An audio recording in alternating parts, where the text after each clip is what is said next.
Привет, товарищи. And before we go and watch this Frankenstein monster of a video that I've created, I do want to give a little bit of a preface. It's both terrifying and exciting to be putting out the first video I have in however many years it's been. However, as I was editing this video more and more, I was realizing that I would simultaneously have to cut a ton of what I had talked about, but there were also a lot of times where I left out important things, or I felt I wasn't explaining myself very clearly. I also didn't feel as natural as I would have liked. And maybe that's a byproduct of this being the first time I've created a video in so long, but also, honestly, I never really felt comfortable being on camera. I always preferred the disembodied voice format. It always made it feel more like a natural conversation for me. Anyway, all that I'm saying here is that ultimately, while I did like a lot of what was produced in this video, I didn't like everything. So I decided rather than throw everything out and maybe delay this for another who knows how long, that I would come in and explain myself and add in points that I thought needed to be added. And not only that, I did want to say one thing before we launched into this video, and that is, it is going to be extraordinarily long. And not only that, it's going to cover a massive array of topics. Yet, despite that, I feel like there were so many things that I didn't get to say, and so many things that I had to leave on the cutting room floor. So, over the coming weeks, I will be breaking off this video into individual clips that focus on whatever subject I happen to be talking about at the time. And not only that, I'll be able to discuss things in greater detail in those more focused videos, and make sure that the people who are interested in more specific subjects are getting their fill. Because I know I used to do a lot of different things. I'm a pretty eclectic guy. I have a lot of different interests and passions and things I like to talk about. And one of the things I've learned is that creates a very deep and diverse viewer base, but one that isn't always necessarily interested in everything that I do. Some people were more interested in the video game aspect of the channel. Some people were more interested in the political thought and theory aspects of the channel. Some people were more interested in content that was just messing around. And some people were more interested in more serious content. And being the guy that I am, I love it all. So I can't just focus on one thing. So what I'm trying to say is I'll make sure that this video comes with a table of contents, sort of, so that you can click around and have access to the parts you're most interested in. Anyway, that's enough prologue. Without further ado, let's get on with the show.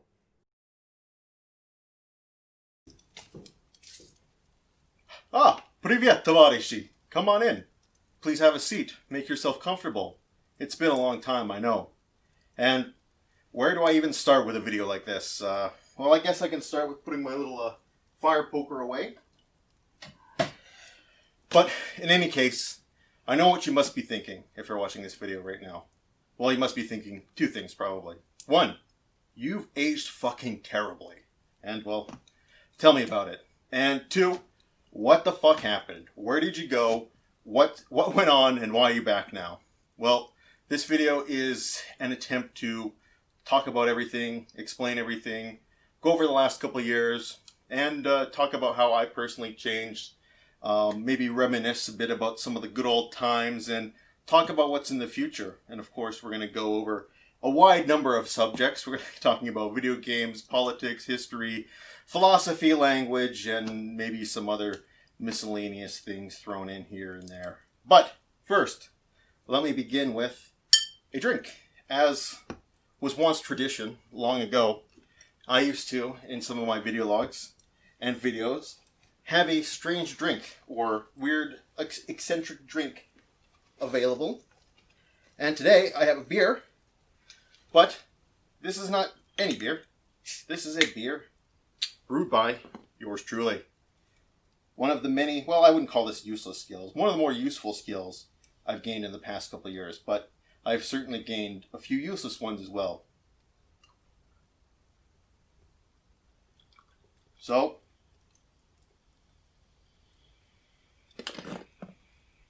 cheers, everyone. Smooth. Okay. At this point, what I'm going to do is I'm going to shrink myself down, and I'm going to put some gameplay footage over top. I'll still be in the corner here. You can still see me, but I just don't want to force people to look at my face for however long this video is going to end up being. So and please enjoy some of this gameplay footage I've recorded over the past couple months. So basically what I was going to do, I was just going to talk. I'm just going to talk in this format. I've tried many different formats throughout the years. I've tried scripted, I've tried unscripted, I've tried, you know, like stupid sketches and all kinds of crazy crap. But for this video, like I said, I'm just going to talk, and I'm going to keep talking about all kinds of crap for however long it takes. I don't know how long this video will be. I will take whatever happens from this conversation, edit it down into something more manageable, and then we'll go from there. So what I really wanted for this video is for it to be raw, for it to be genuine, and for it to speak from the heart. And hopefully I'll be able to achieve that here. So we're going to go over a number of different things, as I alluded to before. I guess I'll start the first part of this video by talking about what's gone on. And let's go into our first topic, which I guess will be kind of my life in the past, Jesus, what's it been? I guess 5 years now? Almost 5 years. And then we'll probably go into what happened, why I stopped, and then some of the mistakes that I personally made. And, you know, then we'll just kind of snowball from there and see where things take us. So myself, personally, you know, it's been actually a pretty good couple years. I'm not going to lie. I've really stabilized my life. My wife and I are still together. We celebrated our 6-year anniversary this year. We've brought in a couple members of the family. We still have our 2 cats, which were part of the video logs back in the day, or sorry, which were part of the channel, more rather, back in the day. Momo and Orchid are still kicking around. And then in 2016, we added another member to the family. We added a gigantic dog named Max, named after Maximinius Thrax, the Roman general. And he was a rescue dog. We're not really sure what he is. We know he's got German Shepherd in him. I think maybe some Lab and maybe some Mastiff, but realistically, we're not sure. I should get one of those dog DNA tests or what have you, but I just haven't gotten around to it.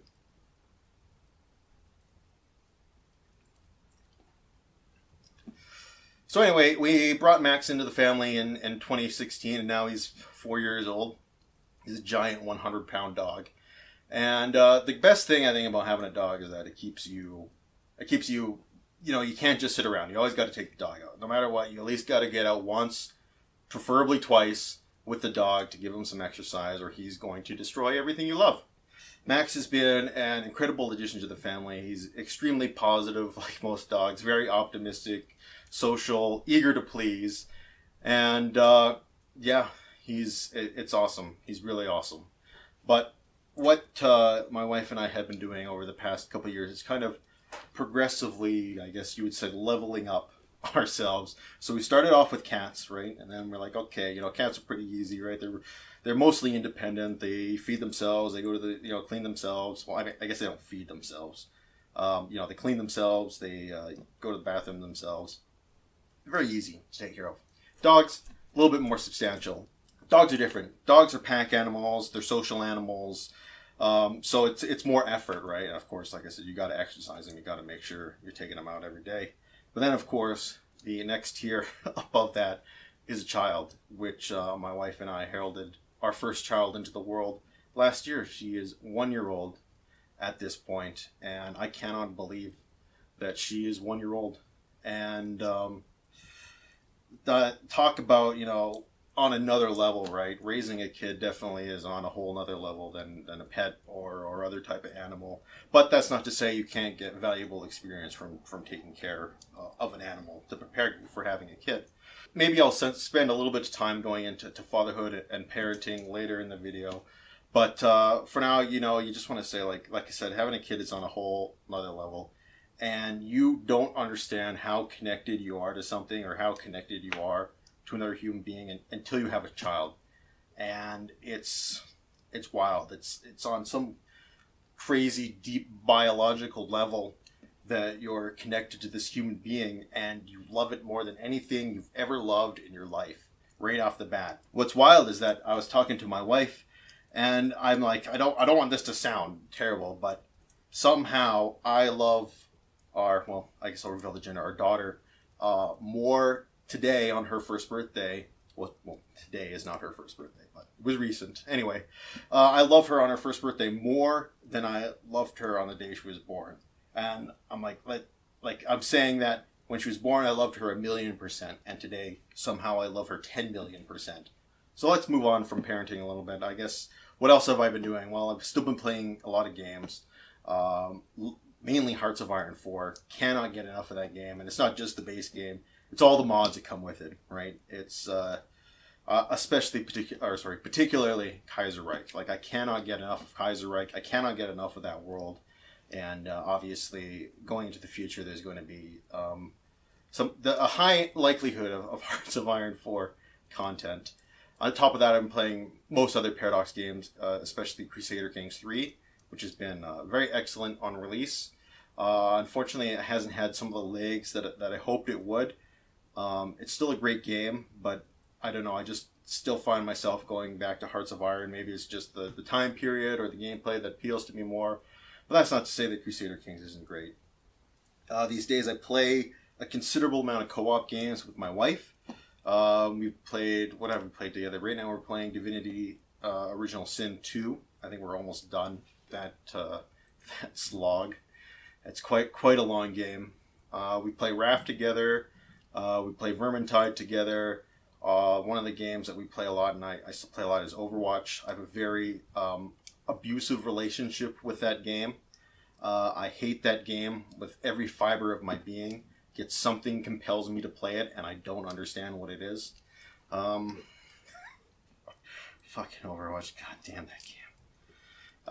What else has been going on? I play a lot of city builder games too. I'm particularly a big fan. I've been playing one of the more quirky ones that I've really been enjoying is Soviet Workers and Resources. Look that one up. That's a really interesting city builder game set in sort of an Eastern European Warsaw Pact country.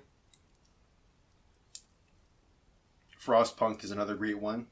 What I like to call the living in Edmonton simulator. By the way, in my life, we still live here in Edmonton, Alberta. I guess I can say that. I think that this city is probably the most underrated city in Canada. A lot of people like to shit all over Edmonton and say it sucks. I'm not one of those people. This city has been very good to me. So, woo, Edmonton. Yeah, Alberta. I don't know.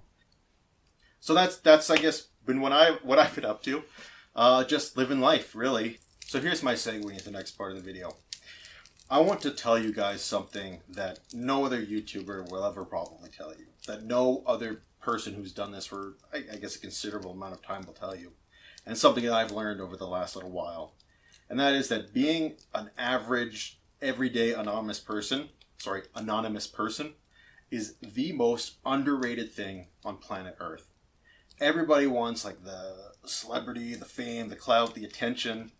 It's more trouble than it's worth. Let's just say that, and that's not to say I was some fucking big shot or whatever, but I didn't gulp down the chalice of what do you want to call it, celebrity intoxication, that kind of thing that everybody wants. I didn't gulp it down, but I got a little shot, and it taught me why people crave it, but it also taught me that it fucks with your head, and it has some real serious negative side effects to your mental health.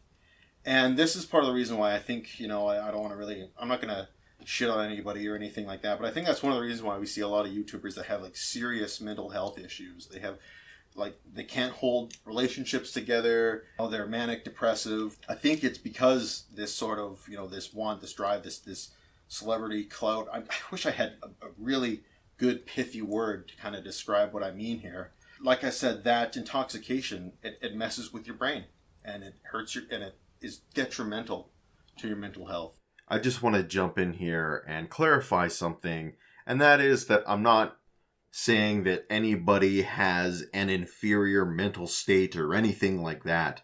What I am saying, though, is that the system that YouTube creates absolutely does not promote mental health or well-being, particularly if you've decided to go all in on it. YouTube can, at any time they decide, mess with the algorithm and drive down your views. They can demonetize you and take away your primary source of income. They can pull down your videos for the most minor of copyright strikes. And we haven't got into the laughably inconsistent enforcement of the YouTube community guidelines, which can change at any moment and retroactively make any of your previous content now a violation of those guidelines. It feels like it's all tailor-made to provoke anxiety and stress, particularly from the viewpoint of the content creator. Anyway, I just wanted to make it clear that it was more the environment that YouTube creates which exacerbates these mental problems than the individual themselves. So let me talk about another factor that led me to stop doing videos, and maybe another bit of advice I can give to you guys. And it also, I guess, roll into one of the major mistakes that I made during my YouTube escapades. And that is that I tried to make the channel and playing video games my full-time job. And that was a terrible, terrible, terrible idea. And I'll tell you why. In fact, I learned about this back in the day when I was still in university and taking my degree. I learned about sort of this psychological phenomenon where that if you started doing your hobby as your job, you would start to see your hobby less as a hobby and more as work, as more as your regular 9-to-5 job. And your passion for that hobby would eventually diminish as it would become more associated with work. And I remember thinking, that'll never happen to me. No problem. Well, it can happen to me. And it eroded my passion for making YouTube videos. So that was a huge, huge mistake. And I think it was pretty clear also from a lot of my later videos that I guess my passion really wasn't there. It had been drained out. So what else? And then another big mistake I made and another issue that I had was that I shared too much of my personal life with the world. I think it is important to be sort of personal, communicative, down to earth with your viewers and with your audience, but I went too far overboard in that direction, was sharing absolutely everything. So it's important, I think, to find a healthy balance in that regard. So I want to jump in here and clarify something. One of the things I feel like I didn't really get across here was that by me sharing so much of my personal life with the world, it created a rubber band effect where I wanted to completely withdraw from the world. And that's what I did. Completely going radio silent, not posting anything whatsoever, and just sitting back and watching world events unfurl before me. Unfortunately, in the modern era, I don't think we so much get that luxury anymore. Without, I guess, a healthy online presence, can you say, you're missing out on a key aspect of public life. And I won't lie, I really did enjoy my splendid isolation. Because at my core, I really am an introverted person that prefers a quiet, low-key lifestyle surrounded by close friends and family. But I think, as we all kind of know, it's not beneficial or healthy to just live your entire life in your comfort zone.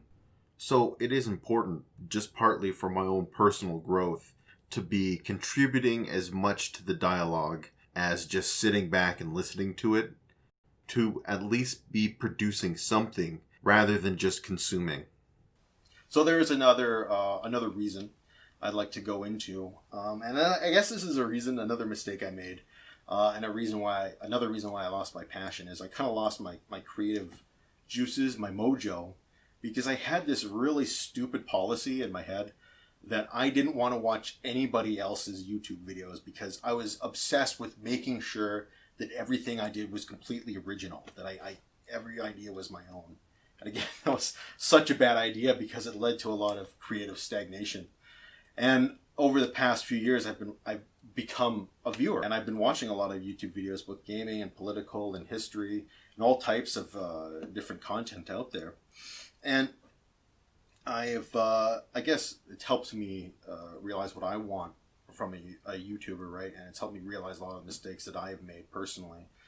But I guess the biggest reason that I stopped creating videos is because, well, at some point, I just didn't identify with the person who was on screen anymore. You know, even if I go back and look at my old videos, I think, God, who is that person? That person isn't me. This person is a stranger. You know, as you get older, you look at your younger self. God, you know, I was such a dumbass when I was a kid. And I look at myself back in my older videos and I just see how immature I was, how I really hadn't thought through the world very clearly, and of course, naming yourself after a brutal Russian dictator. And that is another thing that was a big mistake, naming myself after Joseph Stalin. Well, over the years, I've definitely come to regard Stalin with contempt. One thing I haven't come to regard with contempt is Russia as a whole. I still have a very strong affinity and very strong, infatuation, I guess you would say, with like the Russian culture and Russian people and Russian history. So that part of me hasn't gone away. I do want to say that I really wish I'd never named myself the Stalinator. It was probably the worst mistake I ever made in my YouTube career.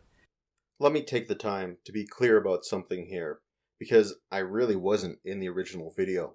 And that is that, yes, I absolutely am going to change the name of the channel. It had been something that I had thought about for years, well before I stopped making videos. And honestly, I really should have just pulled the band-aid off when I made my second YouTube channel. But you know what they say, hindsight is 20/20. So anyway, when it comes to names, to be honest, I'm not 100% set on a name yet. I've got some ideas. I'm certainly open to suggestions as well. The name idea I'm toying with right now is just the name that I've switched a lot of my characters to and various game platform account names to, which is Comrade, or sometimes generic Comrade, which I got from a Let's Play I did of a game that was some sort of like Call of Duty knockoff, except you were the Viet Cong, and I guess they didn't have enough budgetary resources to actually name every individual soldier like they do in Call of Duty, right? When you would, look over a soldier, you'd see Private Hawkins or something like that. In this game, though, it just said Comrade, and I always prayed for the generic comrades. And I like that for various reasons. It's an homage to something older. I can still keep that sort of Russian theme, which I like, and maybe most importantly, it goes to the philosophy that I have now, which is I don't want to be the guy. I don't want to be the Stalin, the head of the pyramid. These days, I just want to be a generic comrade. Plus, I think my behavior warrants a serious demotion. With all that being said, I'm still very much open to suggestions, so if anybody has any great ideas, I'd love to hear them. If you're looking for a real breaking point for me, though, when I decided that I couldn't come back as someone named after Stalin, it was after I'd read The Gulag Archipelago by Alexander Solzhenitsyn. There's no question that book crushed my soul and would change my worldview forever. Well, I'm sure after saying all that, you're probably thinking, then why are you here? Why are you doing this video right now? Well, to piggyback off of that last point I made, I didn't want that person to be the only sort of avatar of myself on the internet. I didn't want people to think that that was who I was forever. That yes, that is a part of my history. And that's part of the reason why I haven't taken everything down. I don't really believe in erasing history and destroying the past. But at the same time, I want to show a future that is vastly different from that. Right? I don't want that person to be the person that most people think I am. So that's a big reason why I've decided to, I guess I'll just say right here, I want to come back. I want to start making videos again. I do want to rejoin the YouTube fray once more. I'm not really sure what these new style of videos are going to be like. I've got years of creative ideas that I've just kind of stored in the back of my head. So there's going to be some spaghetti thrown at the wall here. But ultimately, it's important to me to make sure that I avoid the mistakes of the past. And I want to make that clear. And that's why I spent a lot of time talking about some of the mistakes that I personally believe that I made over the years. And I'm sure people in the comments will let me know some of the other mistakes that I may have missed and may have glossed over. So with that being said, what would sort of videos look like? What kind of is the future? YouTube has changed so much in the last 5 years.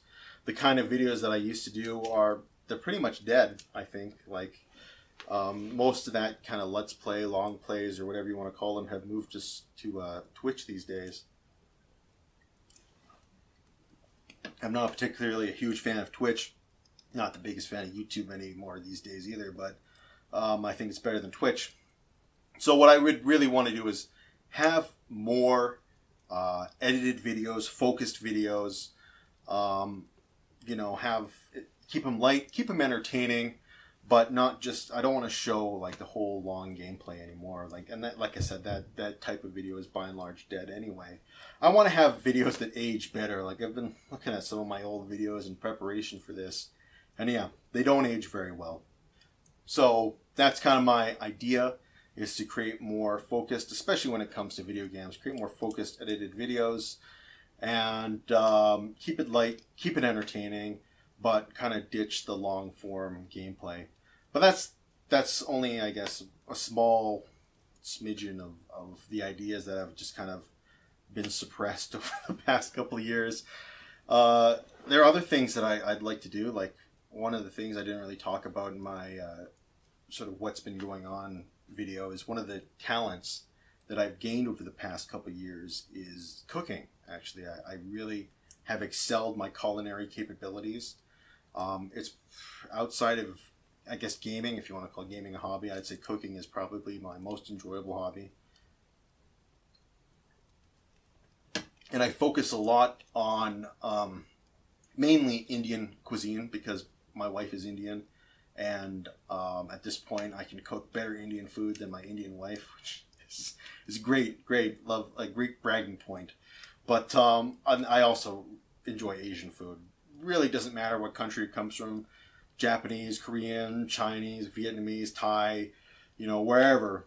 It's all delicious. And one of the things I've really been doing actually in my spare time, and I don't know if this would ever become a YouTube video or if people would like to see this kind of stuff, because the cooking YouTube video arena is extraordinarily saturated. But one of the things I've been doing with my spare time is I've actually I learned that there's a tradition in the Japanese Navy, or I guess the Imperial Japanese Marine Defense Force, as it's officially called, that the British brought over, and that is a usage of curry to feed the sailors, because curry is dish you can make en masse. It's delicious and nutritious, and it ends up being the perfect thing to feed men at sea. So every ship in the Japanese Navy has their own curry recipe, and every year they come together and they have this big curry cook-off, which both military and civilian personnel can attend. And anyway, they put a lot of these ships put their recipes out on the internet. You have to do a little bit of digging to find them, and I haven't found any English translations of them. So I've been translating them and, of course, rearranging the recipes into something that's a little bit more useful in a home kitchen setting. So if people would be interested in seeing some of those recipes, there are some really fascinating curry recipes that these guys come up with that have all kinds of crazy ingredients in them. Things like chocolate, things like like black coffee, Parmesan cheese, weird things that you wouldn't think are in a curry, but really elevate the flavor. So if that is something that people are actually legitimately interested in seeing, I would be happy to kind of put some of that work that I've been doing out there. So I want to expand more on what you guys can expect here. Because yes, I touched on it on the video, but I want to talk a little bit more. So what I kind of said is that my intention right now is to have more edited and focused videos, go for a quality over quantity format. Because like I said before, one of my goals in coming back is to build something that will better stand the test of time. But that's just a small portion of what I intend to do. There's going to be a large variety of different things which will come out over the next who knows how long. Unfortunately, I didn't really get a chance to build up a big cache of videos, but I do have a few that were going to be coming out very shortly. So on top of these more focused and edited Let's Plays, I'm also going to be doing reviews. And I'm not just talking about new games. There are so many games out there that just don't get the love that they deserve. And I want to spend some time shining light on them. On top of that, I want to do co-op reviews because I spend a lot of time looking for co-op games and playing co-op games with my wife.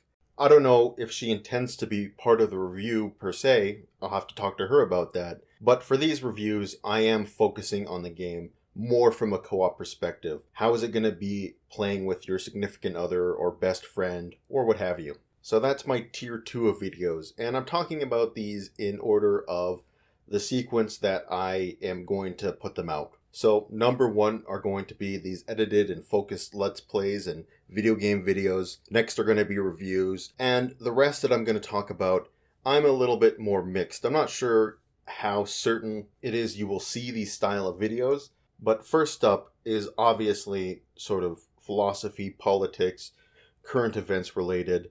I still have a great deep passion for all those subjects. Unfortunately, it gets harder and harder to talk about them. And we are going to talk about some of them in this video, but that's for towards the end. What I might end up just doing is making another channel for those types of videos, but that will be later down the road. And the last tier I would say is exploring some sort of cooking or culinary video. As I talked about, it's become a huge hobby of mine. I love to cook, and now it's getting even more enjoyable as my daughter finally is able to start eating some of the food that I cook for her rather than having to eat baby food. So particularly right now, I'm in a onigiri phase, which if you don't know are those sort of Japanese rice balls, because they're perfect. They're easy to make. You can put all kinds of nutrients in there. Seaweed is very healthy for people. Plus, the nice soft rice is very easy for a toddler to eat. Anyway, I'm getting off topic. If I were to do something along those lines, it would certainly be a different channel entirely. I might float a video or two here, see how it goes, but that would be something that by and large gets spun into its own channel. The last thing I want to make clear is that this is going to be a hobby for me. I'm an old man these days, I got a lot of things going on, and I just can't dedicate the amount of time to a YouTube channel that I used to. That's not to say I don't want to keep up a schedule. I'm hoping to have videos come out at least once a week. I really need to refine my system to make that a reality. I'm also thinking about having some really low-key, low-energy live streams sprinkled in every so often. We shall see though. At the beginning, it's going to be a whole new learning experience. And I just want to sit back and let things evolve naturally, and we'll see where things go. Another reason I'm coming back is, well, because I miss you guys. The connection that I built with you guys over the years, it was real, it was genuine, and it was valuable. And it was foolish of me to be so neglectful with it.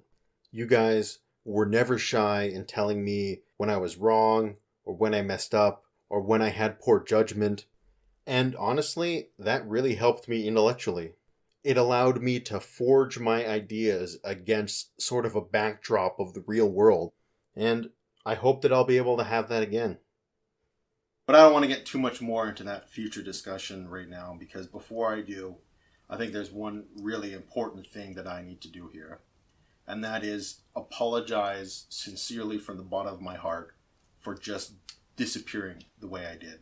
I know what I effectively did was say, hey, I'm going to the gas station to get a pack of cigarettes and just leave. And it's something that's really not on me over the past years. It's been kind of that festering guilt that has just eaten away. And I knew that at some point I would, like I said, I have to come and square the circle either way. I'd have to say I'm coming back or I'm done. And so it was inevitable that we would come to this point. And listen, what I did, I've been reflecting on it, and I genuinely think it's probably the worst thing I've ever done in my lifetime, I think. And it's probably hurt more people than anything else that I've ever done. So if you cannot forgive me, if you say, I don't care, for what you did was unforgivable and you're a terrible piece of shit, believe me, I understand it. And that was, I guess, one of the reasons that really prevented me from coming back, as well as I didn't know if people would accept me. So that's where I am. I understand your position. Like I said, if you have venomous hatred and dislike of me, I don't blame you. And if you can't ever forgive me, I don't blame you either. Like I said, the only thing I can do is say that I am truly sorry. And yeah, that's where we are. We can only go from there. All right, boys, here we go. There's beer number 2.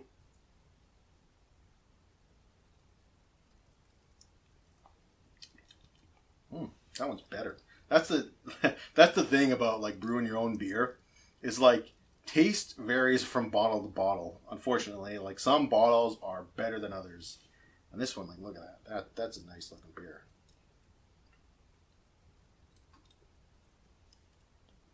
Anyway, now with some of the heavy stuff out of the way, let's talk about some of the more fun things. I wanted to talk, there's a few things like I want to talk about. I guess I kind of got most of the business stuff out of the way. We'll see, like I said, what happens in the future regarding videos. I have a ton of ideas. I'd love to get some feedback from you guys about things that you might want to see or things that you're interested in. I think one of the big issues, like for me personally, when it came to running my channel and doing YouTube videos, is I didn't understand why people watched me, really. I never really, I think, understood what kept people coming back to the channel. And if you guys would be kind enough to give me some feedback on that, I'd love to hear it. I want to talk a little bit about, I want to reminisce actually a little bit first. I want to talk about some of my favorite moments, my favorite YouTube moments, my favorite interactions with people. Just some of the real good times, things that I look back on with nostalgia. And maybe that some of you guys look back on nostalgia too. Or look back on with nostalgia too. I'm just checking a fire. Seems fine. Anyway, I think about the times I have the most nostalgia for personally are like the times, like some of the early videos. Like that's when I had the most fire and the most passion. And that's one of the things that's exciting me to come back and make videos, because I feel like I've got that kind of fire and passion and energy again. But I still don't think you can ever top. Like, I think maybe I peaked too early with some of my personal favorite videos and playthroughs. Obviously, Stalin versus the Martians, classic, absolute classic playthrough. I still think about that game to this day. What were some of the amazing quotations, or some of the amazing unit quotations, like, I am Bolshevik on bicycle, or what was it? My name is Ivan, I like you. Oh man. And I don't think you can even buy that game on Steam anymore. That was actually one of the things I was thinking about doing, is maybe just do a remake of Stalin versus the Martians, really capture on that old nostalgia. It's probably not going to be as good as the first one, but we'll bring it back with some really new, special effects. Maybe we'll cop out on the writing a bit. So, yeah, we'll see. But like I said, it's amazing you can't even buy that game anymore. Another one of my favorites was Realms of the Haunting. That's another contender for a remake. I still think about that game to this day. I still think like I was playing, like I said, my wife and I are playing Divinity 2 Original Sin, and there's every time I see a skeleton or something like that in that game, I think, Bone looks human. That was a fucking fail. Only 2 beers in and I'm spilling all over myself. So, Realms of the Haunting, Stalin vs. the Martians, classic Let's Plays. But we can never forget about our boy, Stalin Shepard. Because they just recently announced that they're bringing back the Mass Effect Legacy Edition. I also loved his character design that I came up with. That I tried to make him look like Joseph Stalin, but he just looked like Asian or something like that. Good times, boys. Good times. And of course, we can't forget about Will Wilson, our savior, our one true hope for humanity. The man who gave his life to save us all, essentially making him Jesus Christ. But again, my XCOM playthroughs are some of my favorites. I especially love, and I do want to do another XCOM Let's Play. I gotta finish that. I mean, I think most people were upset about me not finishing that XCOM 2 playthrough, and you know, better late than never. But well, we'll see. But I just loved so much naming all my soldiers after various politicians. It gave me so much joy to like just I loved it because it gives you this illusion like that if the aliens were really coming and there was really like a threat to the world, that all the politicians would come together and like band together, put their own lives on the front lines to save us all. Wouldn't happen in real life, but you know, it's a nice thought. And then also, you know, all the people from all the various political parties and countries coming together and working together for a noble cause, you know, working together to save humanity. It's good. It's a good thought, but it's also funny just for the memes, for the jokes, you know, Feel the Burn Sanders, what was that, Donald the Wall Trump. Who else did I have? I think I had, you know, Justin Silver Spoon Trudeau.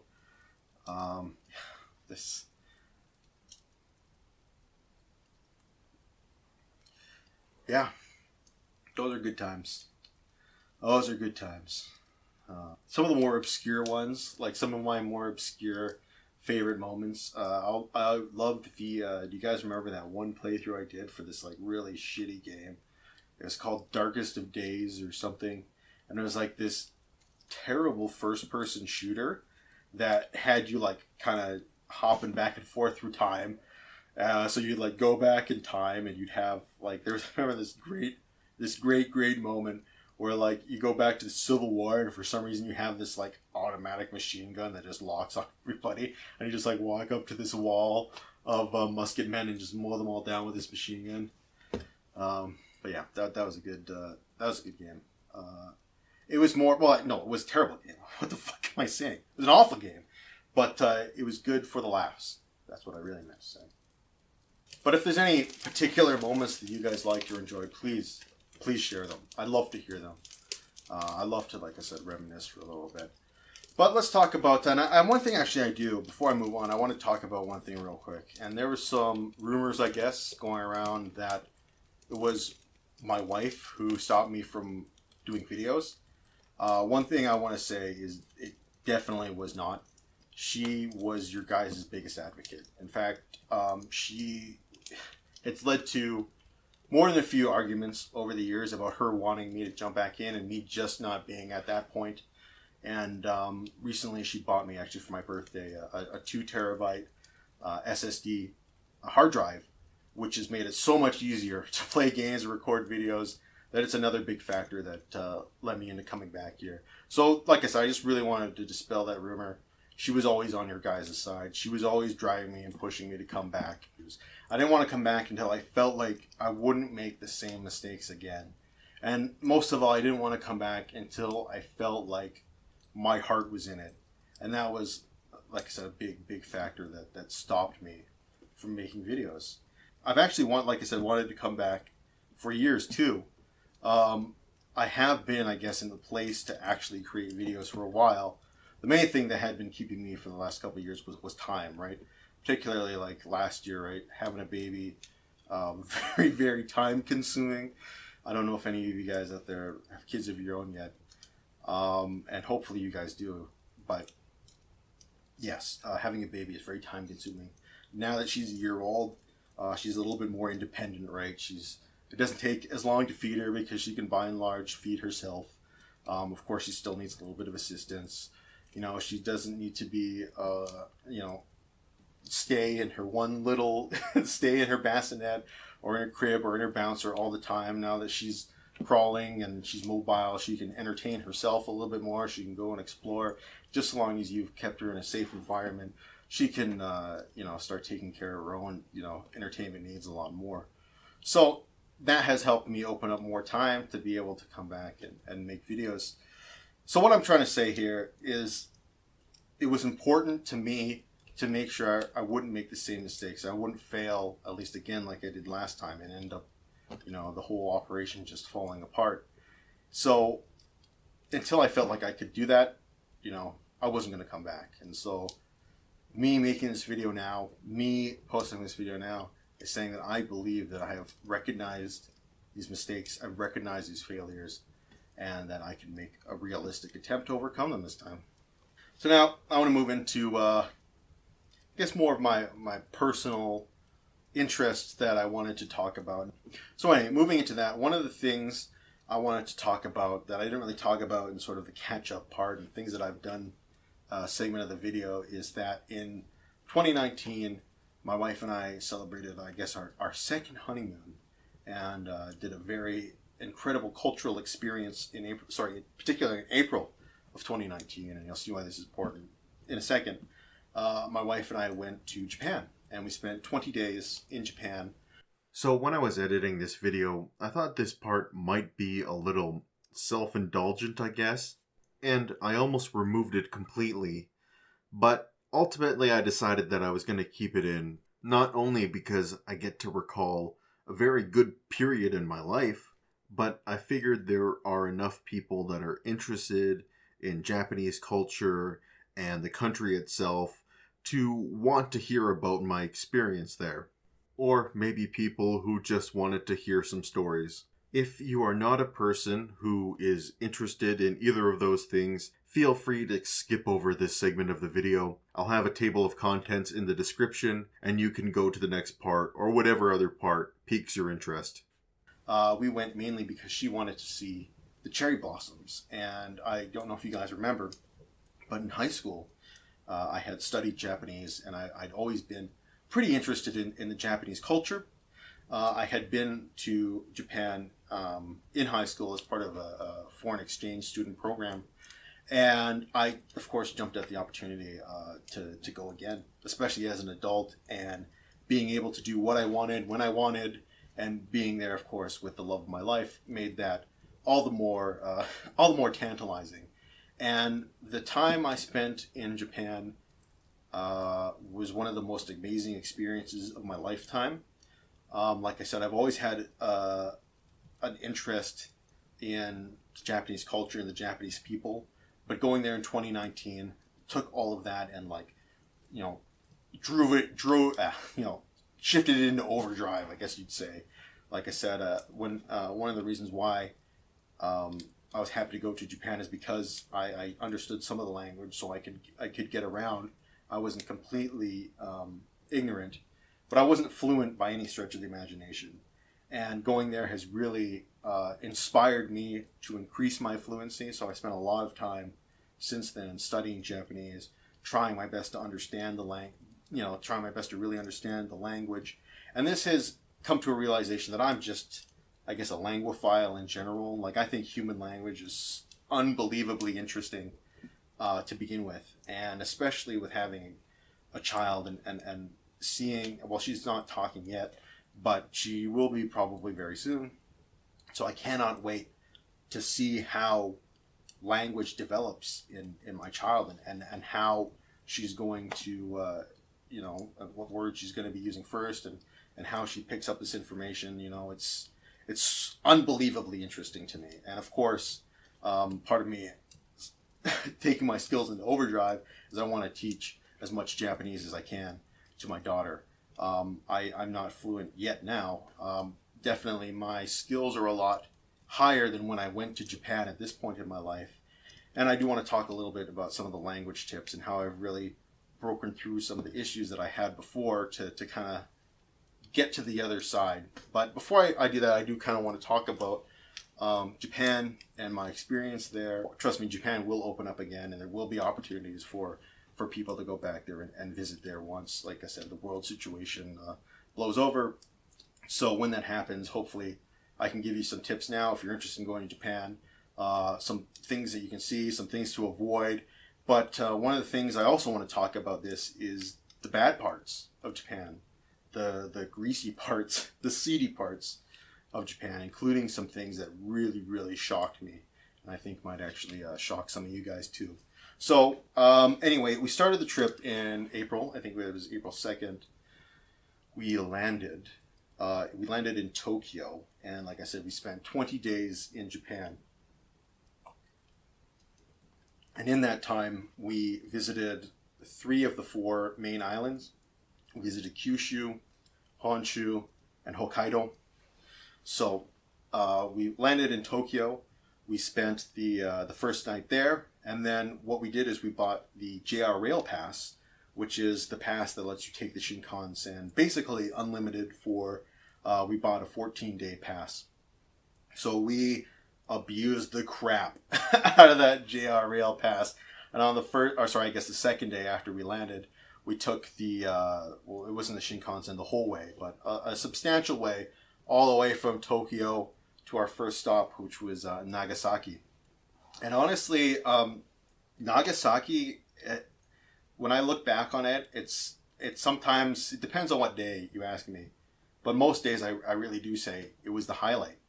I really did fall in love with Nagasaki particularly because it's not a huge city, right? It's not like a massive sprawling urban center. By Japanese city size standards, probably medium. You might even be able to say that it's a smaller city. But another thing that I really fell in love with Nagasaki, and what really infatuated me, is that it reminded me a bit of Edmonton in the sense that it was a really blue collar working class town. Like Nagasaki is not a white collar, corporate atmosphere. It's a blue collar working town, except there, unlike here in Edmonton, where our blue collar commerce is related to oil and resource extraction. In Nagasaki, it's sea based. It's shipping, it's fishing, that sort of commerce. So of course, while we were there in Nagasaki, we saw all of the monuments, the museums related to the atomic bombing. Obviously, most people know that Nagasaki was so far. It is the last city that has ever been bombed by an atomic weapon, hopefully the last in human history. And they have a peace museum there. They have a monument at the Hypo Center, which is, sort of the center of where the bomb dropped. They have various monuments. They have various pictures and paintings, parks, all dedicated to the Nagasaki bombing. But we did go to the Nagasaki Peace Museum, and that was an incredibly moving experience. Sometimes I still struggle to talk about it without getting emotional.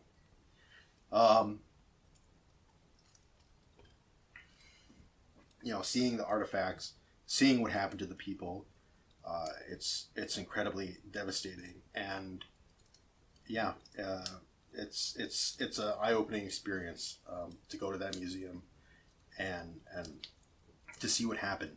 But I don't know if I should say this, but I guess I'll say it anyway, because there was one thing that really, really left a stain in my mouth when I went to that museum. And that is, there's a timeline of, on one of the walls, there's sort of a timeline of everything that happened up into the atomic bombing. However, conveniently, everything before sort of Everything before 1939, 1940 is only written in Japanese. It's not written in English. Very interesting, right? That, I wonder what Japan was doing, from the period of 1933 onward. Or, so, well, I guess you could start 1933, really, more like 1937. But you understand what I'm saying, right? It is very, to me, shady to omit that, right? To have everything written in English, except for once you get to like 1937, nope, no more English, only Japanese. Oh yeah, I wonder what they were doing then, huh? Yeah, very. Yeah. So like I said, that left a stain in my mouth, and it's unfortunate. But like I said, overall, an incredibly moving experience that was tainted by that one thing. But overall, we saw some other amazing things in Nagasaki. The food that was really good, particularly actually the best ramen I had in all of Japan and all of my time there was in Nagasaki. We met, there's a guy who he's a New Zealand fella who owned his own bar in Nagasaki, and that was a good experience too because, you go in there and he speaks both English and Japanese, and he's able to liaison between locals and foreigners. So, also really really cool parks in Nagasaki. Some really amazing seaside parks. Incredible seafood too. Right, my wife and I stopped at this one seafood restaurant that's right on. There's like a dock side, right on the pier, and we ordered sashimi and some other things, and then while we're eating our food. I'm not sure if he was the owner, but he was clearly an employee of the restaurant. He's wearing the same uniform or whatever. He walks out onto the pier and he just starts fishing. just starts fishing off the pier. I'm like, well, you got to keep your people fed somehow. You got to keep your customers fed somehow. I don't know. I thought that was really cool. So overall, Nagasaki, I would highly recommend anybody go there. It's not, the number one tourist destination in anybody's mind. But it's an incredible city and an incredible experience to visit some of the historical monuments there. I want to talk a little bit about the Shinkansen too, because if you don't know, the Shinkansen is the bullet train, and talk about a world-class traveling experience. It is unbelievable, that train. It's so fast, it's so efficient, there's plenty of leg room. You can do whatever you want. They have people who come, serve you drinks, there's vending machines, there's an area where you can hack darts, there's a bathroom, whatever, man. You can do whatever you want. It's world-class travel. And, like I said, unbelievably efficient. In Japan, one of the things you should do, if you ever go to Japan, is you should buy what we bought, which it was like a portable internet device. It was basically like it was like a cell phone that only had data, right? It was just like a little sort of dongle that was only connected to like the LTE network or the 4G network or whatever, and then you just connect your phone to it, and then you'd have internet no matter where you went. So Japan is a very connected country. We never had any problem getting on the internet, and of course you just use Google Maps and you can easily get around. And sometimes you'll go on a train, you'll go on the Shinkansen, you'll Google Maps to your next destination, and then you'll get like a big red notification that says, warning, substantial delays expected on this train. And then you get on it, and then you get there like 1 minute later than you were expected to. And you're like, where's the delay? What delay was that? But it's just, I guess, the Japanese style. They're very obsessed with being on time. So anyway, after we were done in Nagasaki, we went to Osaka. And honestly, Osaka was my personal low point of the trip. I thought Osaka was kind of overrated. Personally, it was a lot dirtier than a lot of the Japanese cities that I had been to, or that I would go to and had been to before. The people weren't as nice. I had some good, I don't know if you know what the okonomiyakis are, but those are those Japanese pancakes. You go to one of the okonomiyaki bars, and so they give you like a bowl with batter in it, and you mix it together. And then you pour it on top of. They have like a griddle, in the center of the table, and you pour your batter on, and then you kind of cook it yourself. It's a really cool experience, and they're also really easy to make at home. So if you want to make okonomiyakis at home, not difficult at all. And in Osaka, we saw the aquarium, the Osaka Aquarium, which I think that was probably my Osaka highlight. I really like sea creatures, and the Osaka Aquarium is nothing to sneeze at. It's a huge aquarium. It was packed full when we went there, and it was just like body to body line the whole way through pretty much. But that didn't take away from the experience. Incredible sea creatures, including whale sharks. I'd never seen a whale shark until that point, which was amazing. I think whale sharks are fucking cool, so it was amazing to see one. So Osaka had probably our worst experience in Japan, and we'll see if this story makes it into the video or not. So what happened was, we're in Osaka. We're in a particularly crowded district. I can't remember. I wish I could remember the name. I should have looked this up before I did the video. I'll put it in maybe on the screen there after the fact. But it's the really one of the really famous Osaka districts where they have the Running Man. They have like tons of restaurants, really famous restaurants. So anyway, my wife wanted to go there. It was one of her must-see destinations, right? Because we kind of each had our own must-see destinations, and we pushed them together, and we actually ended up seeing pretty much everything we wanted to. Any case, so we were there, we're wandering around, and then all of a sudden, we're wandering around this. It's like a big open area, big plaza, and all of a sudden, this lady across from us on the plaza, probably about 20 feet away or whatever, just screams out in pain. She's like, ah, and blood comes out of her mouth, and she collapses to the floor and starts convulsing, and blood's coming out, and people are coming by on the street, and they're like, "Daijobu, daijobu," and which means are you okay? Is everything okay in Japanese? And she's not responding. She's bleeding. We go into, my wife and I, we run into this a store that's nearby, and of course it's adrenaline's high. I'm trying my best to explain what the hell's going on, but this is way beyond my Japanese capabilities, and I don't think this lady had any idea what the hell I said.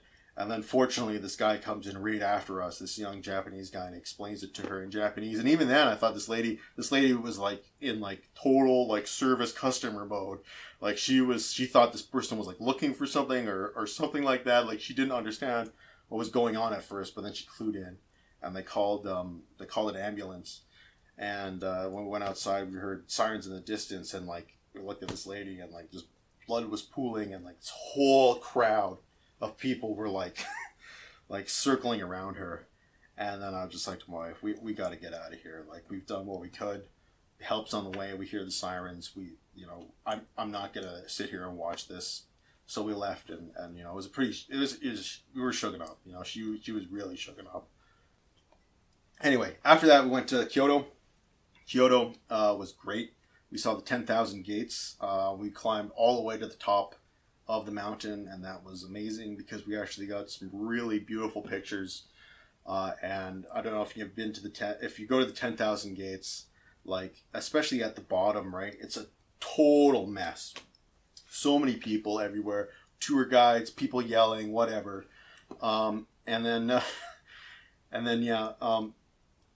Most people though, they don't make it to the top of the mountain. So if you have the will and the drive, you can get to the top of the mountain and take some really amazing pictures without all these swaths of people getting in the way. Kyoto also had the best food there that I had, I think, in Japan. We went to this it was like a hole in the wall, because I really wanted some yakisoba. Yakisoba, if you don't know, it's the Japanese chow mein. It's the fried noodles. One of my favorite dishes. And I really wanted to get some. So we found this little Japanese, it was a yakisoba area, as well as a okonomiyaki bar, or restaurant more rather. And oh my god, it was so good. It was so unbelievably good. I ordered 2 helpings, and we actually tipped the owners, which, if you don't know, in Japan, tipping is a cultural no-no. Generally speaking, though, if you actually tip a Japanese person, they're not going to say no, but you're not expected to tip most of the time. But that was one of the times that we did, because like the service was just so exceptional. The food was so good. It blew anything out of the water that you'd get here in North America. And like I just felt compelled. We had to do something. But in Kyoto, we saw a lot of shrines, a lot of temples. It's very, old. It's the old capital, right? Old city. Tons of history there. And I think that's a must stop if you go to Japan. Kyoto is, yeah, it's an awesome city. So from Kyoto, we took the train north to a little lake in the northern part of Japan called Lake Tazawa, or Tazawako. Don't say Tazawako Lake, because you're saying Tazawa Lake. Anyway, so we took like the Shinkansen from Kyoto all the way up north, and that was like the most remote part of Japan that we went to, and I also loved it. Like Tazawako is right outside this small town. It's got about 30,000 people there. We had to take this bus, like this bus, and it ended up costing us way more than we wanted to get to our accommodations. And then once we got to our accommodations the next day, we wanted to see the big thing in Tazawako is this statue, this golden statue, and we wanted to see it, but we didn't really have a way to get there, so we walked all the way. Well, we walked halfway basically. We walked because it was exactly kitty corner from where we were staying, so we had to walk all the way across the lake, and that was actually a nice experience. This was so beautiful. It really reminded me of here in Canada, just the forests, the lake, everything was, and the remoteness of it. It really reminded me of home. And so after Tazawako, we hopped back on that Shinkansen, and then we went to Hakodate, and Hakodate is in Hokkaido. That was one city I wanted to go. I originally wanted to go to Sapporo, but I just thought like there wasn't enough time to get to Sapporo, so I settled with another Hokkaido city, which was Hakodate, and that was another highlight. Like that to me, between Hakodate and Nagasaki, like I can't decide which was the highlight of my Japanese trip. But Hakodate was an amazing city because it's like it's like surrounded by water on three sides, and then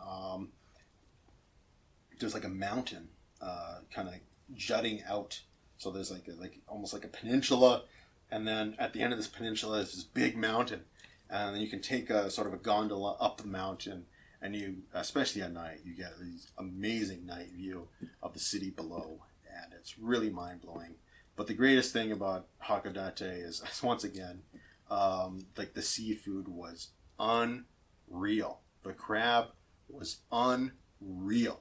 I haven't been able to taste anything like that since I've come home. So anyway, after Hakodate, we went to Tokyo to finish off the last leg of our trip, and I thought Tokyo too was kind of overrated. I felt the people there were really snobbier than other parts of Japan.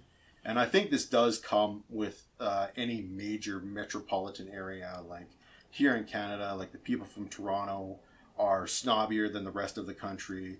You know, people from New York and the United States are snobbier than people from the rest of the country. People from London, people from Paris, so on and so forth, right? And the same thing holds true with people from Tokyo. But that's not to say, like, you go to Tokyo, there's just so much to do, like endless amounts of things to do. It's the largest metropolitan area in the world, and you'll never run out of stuff to explore. And in our time, we spent the most time in Tokyo, and we didn't even come close to seeing everything we wanted to see. But in Tokyo, my main highlights were the Akihabara. Of course, we went to Akihabara. Saw all the great figurines, the old school video games, the arcades, everything. And then I also went to see the Imperial War Museum in Tokyo, and that was another highlight for me because I'm still a very big fan of military history. And this museum, this Imperial War Museum, has Japanese military history from the feudal age all the way up to World War II. And there are some incredible pieces there. You know, things like one of the things that really blew my mind was they have a piece of the airplane that Admiral Yamamoto was shot down in. They also have, of course, they have Zeros there, artillery pieces. There's tanks. You know, any piece of Japanese military equipment from World War II that you wanted to get up close and personal with, they have it there. And I was really flabbergasted by the Chigo, right? Their tank. How small that tank is. Like, holy crap. How do they fit 3 guys in? I think it's 3. Is the crew 3 or 4? I think it's 3, but still. Man, I don't even know if it's 4, man. I don't know how they fit 4 guys in there. And you're squeezing 3 guys in there as is. Oh, time for another beer.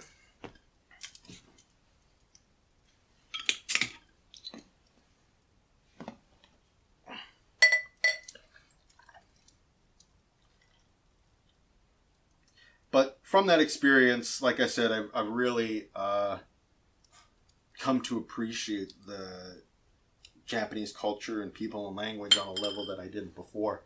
And since I've come back, I've really been studying languages and specifically Japanese. And a couple tips, like if there's any guys out there or gals out there that are trying to study languages on their own, here are some of the things that I can tell you that have really helped me enhance my own learning.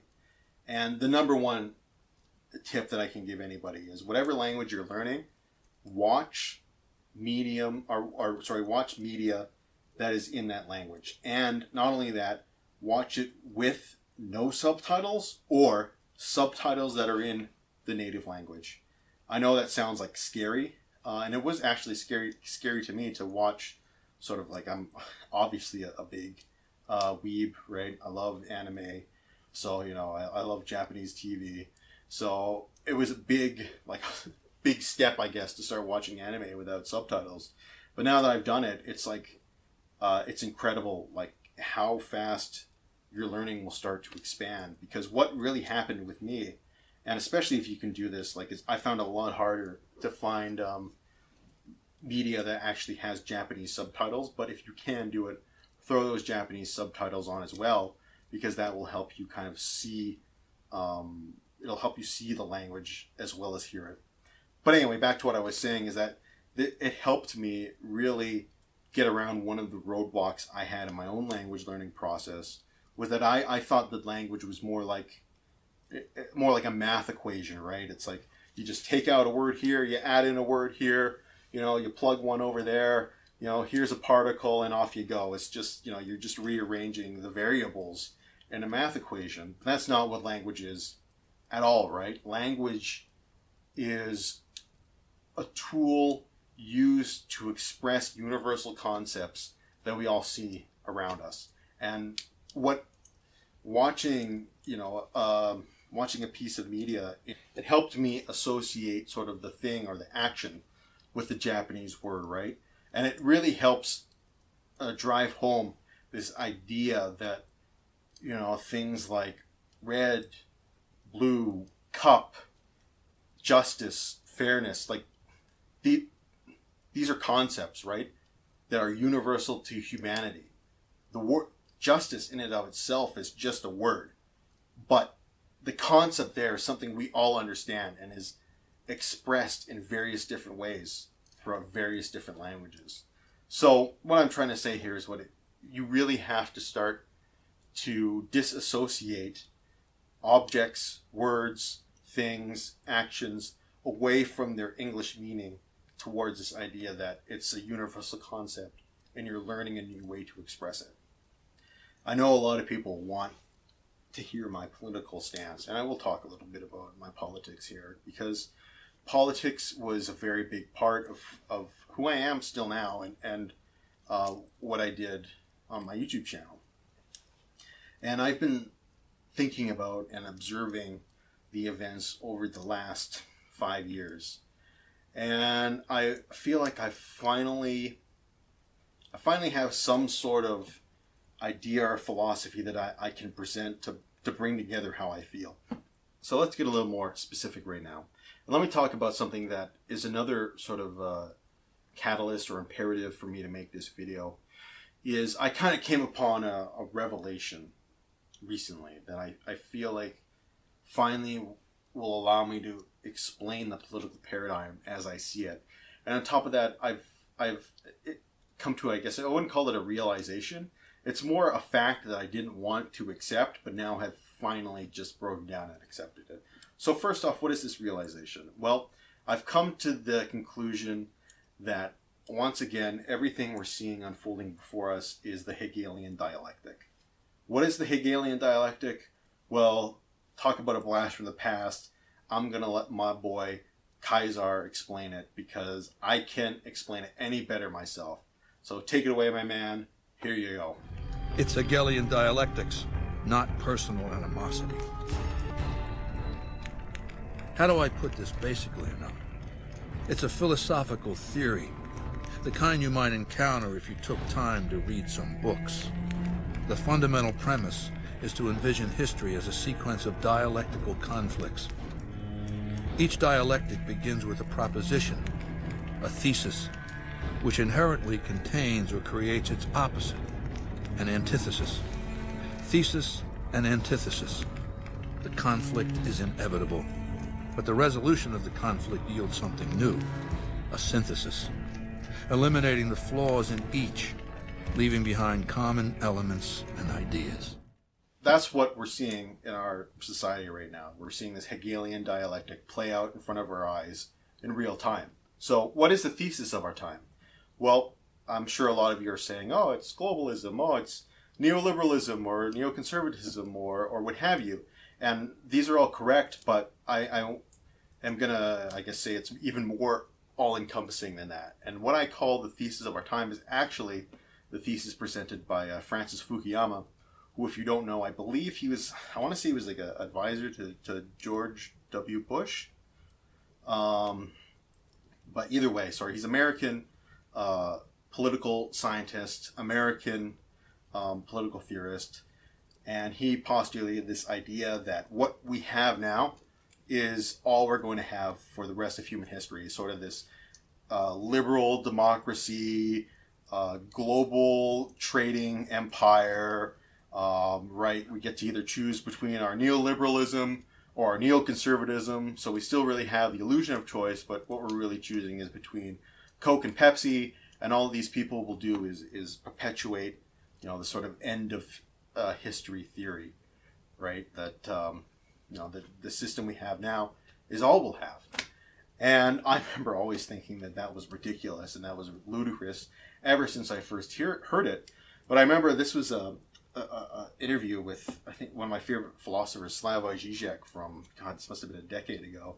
But he's talking about how, yes, we all think sort of the Fukuyama theory is ridiculous and we all laugh at it, but realistically, we all are Fukuyamists at the end of the day. We all have accepted that the system we have now is a system we'll always have. In fact, the point he made is that it's easier for us to envision the entire collapse of the system we have now than to envision it changing into something else.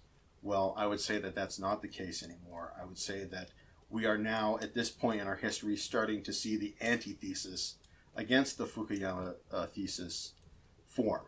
And I don't think that it's fully formed yet. I think it's in its infancy stages. And I think what you want to call Trumpism or Donald Trump right now is the first real avatar we have of the antithesis. And sort of what is the antithesis? Well, it's like Caesar says, the thesis put forward inherently creates or contains its opposite. So anyway, the thesis inherently contains its opposite within it. And it took us a while to really see what its opposite is, and I think it will still take a few more years, maybe even a decade, before we really have a coherent antithesis. Like I said, the sort of Donald Trump movement, the Donald Trumpism, whatever you want to call it, this is the first kick at the can at the antithesis. So what is the opposite contained in there? Well, it's protectionism, anti-global trade, right? Instead, we're going to look more maybe mercantilistic, right? Something more akin to trade policy from the 18th century than the 20th century. It's nationalism, right? It's your country first, right? It's no longer we're members of this global paradigm. In fact, we're members of whatever our country is, number one. And that to me explains like the real reason why so many people have like so much of at least the establishment order has come together to defeat Donald Trump, because he represents the first time that the antithesis is being formed that can really challenge the global order that has emerged over the last 30 or so years. And like I kind of alluded to before, I don't think that Donald Trump is going to be the ultimate avatar that will end up overthrowing the the established world order, but he has given a lot of people blueprints, right? And he hasn't just given sort of right-wing populist blueprints either. He's giving blueprint to left-wing populists, right? Alright, it's time to wrap this up with the final part of the video. This has been the hardest part, and the part which has delayed this video the most. So, I talked about this hard truth which I had trouble accepting, which is that it's virtually impossible to be accurately informed, because even the most neutral sources of information that we used to have been corrupted by political agendas. Almost every time these days I am told something which is passed off to me as truth, I second guess myself and I ask, is this really truth? Or are you just trying to forward a political agenda? And in a weird way, I felt like the more informed I've tried to become, the less informed I've actually become. And I've come to the conclusion that the reason why this is because we're living in that Hegelian dialectic. The time of great political struggle between the thesis and the antithesis.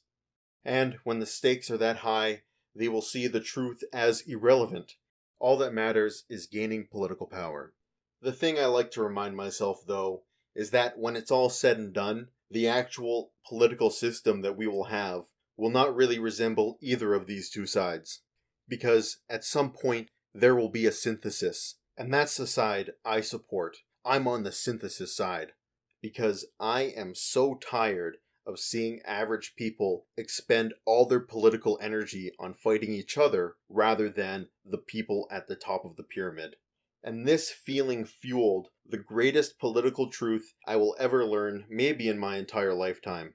And that is that the current political spectrum that we have, this whole left-right divide, this is not a means for the average person to gain political power, nor is it even a useful tool for categorizing your own political beliefs anymore. No, the left-right political spectrum is nothing more than a sort of gladiatorial arena, where, as I said before, the people expend all their political energy fighting one another, while the ruling class just lords over us and enjoys watching the spectacle. In the 21st century, things like left and right, socialist, libertarian, conservative, liberal are just meaningless buzzwords. The real political divide of the 21st century is the people versus the powerful. And so far, I gotta say, us, the people, we've been getting our asses handed to us. So, how do we change this? How do we realistically turn the tide? And even if we could, what would that sort of system look like when everything was said and done?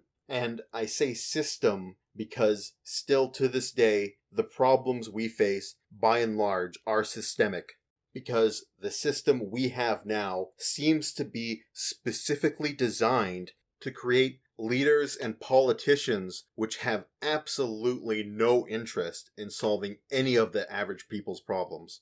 The system is expressly designed to weed out people of good character and strong principle.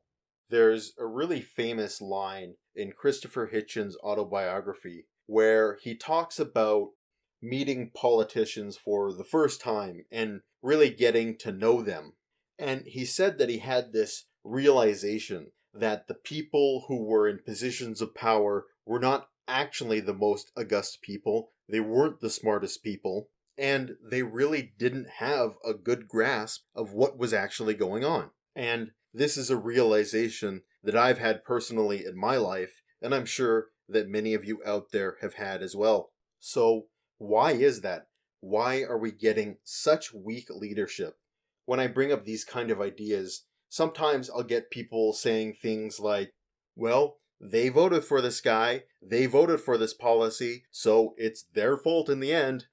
This is a weak argument, which usually comes from people that haven't given this subject a lot of thought. I know so many people in my personal life that I think would make excellent politicians, excellent leaders, and who would make sound decisions based off of common sense. But these people don't run for political office, because why would a person of any quality actually want to subject themselves to that?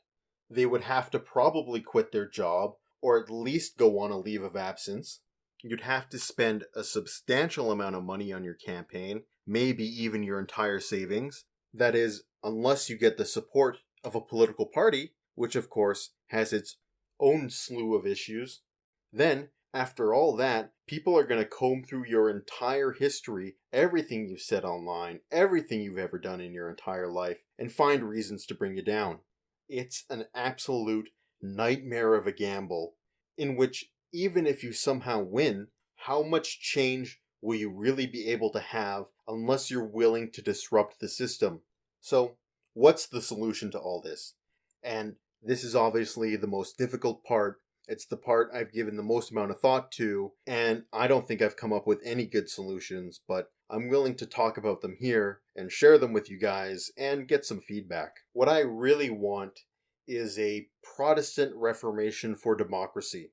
I believe it is no longer adequate for the people to only have a say in their government once every 4 years in the form of elections. In my more radical tirades, I would envision a sort of government where politicians were replaced entirely with average people that would cycle through a sort of jury duty system. But I fear that that would just give too much power to sort of the people behind the scenes, that the stable bureaucrats who pulled the levers of government would be the ones really running the show. So the system in my mind right now is basically a hybrid of that and what we currently have, where we would establish a new house of government, a house of, say, 500 people that would be cycled through, randomly selected on sort of a jury duty basis. And I would like for this house to have the power to draft legislation, but I don't know if I can get everybody on board with that. So right now, I have this house simply voting yes or no on every legislation that would be passed by Congress or the Parliament. So that at least whatever law got passed, it would have to get some sort of approval by a body of the people. And not just that, people who didn't necessarily have a political dog in the fight. They're not worried about re-election. They're not worried about pleasing their donors. They're worried about what's best for them, their families, and their loved ones. Anyway, I'm not sure exactly what kind of governmental system is going to solve all these problems that I outlined, but we need to start thinking about radical solutions and real systemic change to fix these things, because what we're doing now just isn't working. And with that, I'd like to leave this video there. By the time it's all said and done, I think it's going to be almost an hour and a half long. So, as much as I do want to keep talking, and I will keep talking about these issues, I'm going to leave it there for now, to be picked up at a later time. And with that, I truly want to thank everybody for watching this video. It was a ton of time, a ton of work, but also a lot of fun to make. It was a very cathartic experience for me, and I can't wait to start jumping back into the thick of things. I know that was a pretty heavy ending monologue there, but I guess that's just the name of the channel, Random Abrupt Tonal Changes. Anyway, everyone, please feel free to ask any questions you want in the comment section. I'll be doing my best to answer as many that I can. As well, feel free to ask me to expand or clarify on anything, or anything you really want to see added when I start going in and making more specific videos. And that's going to wrap it up for me. Take it easy, everybody, and I'll talk to you real soon.